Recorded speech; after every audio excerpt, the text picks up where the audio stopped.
Have the remains of Noah's Ark and the city he built after the Great Flood finally been found?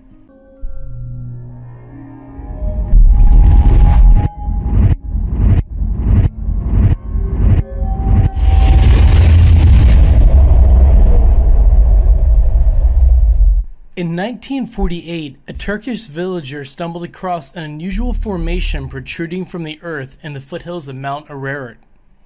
A recent earthquake had been triggered, and a series of mudslides in the area forced the ancient remains of Noah's Ark to the surface. The Bible tells us the Ark's precise dimensions and that it settled in the mountains of Ararat after the Great Flood.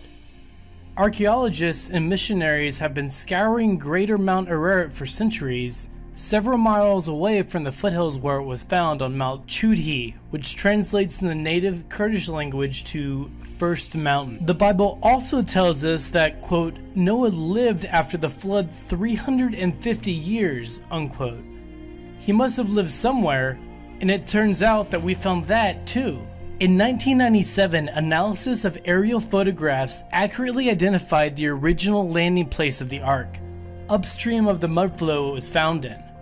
Surrounding the landing site are the remains of an ancient settlement with the ruins of over 1,000 houses and buildings, presumably Mesha Naksuan, the long-lost city of Noah.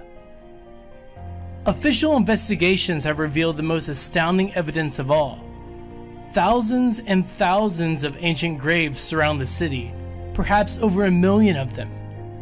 It seems that our post-Diluvian ancestors must have been returning to Naksuan for centuries to bury their dead in this hollowed ground.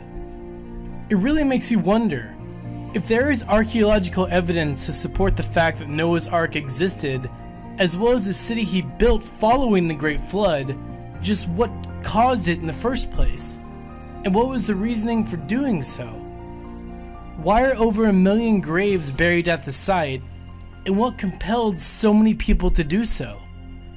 The Bible, as well as other religious texts that at least include stories of a great flood, have explanations, but for some reason, they feel incomplete. It makes you wonder, with all these new findings, what really happened way back then? Hey guys, this is Nathan from Strange Mysteries. If you have any mysteries you'd like us to cover, leave a comment in the section below and we'll check them out. Otherwise, check out this video about how a bunch of ancient sites around planet Earth seem to line up in what seems to be a planned fashion. If you haven't already, subscribe and discover more mysteries that you probably shouldn't.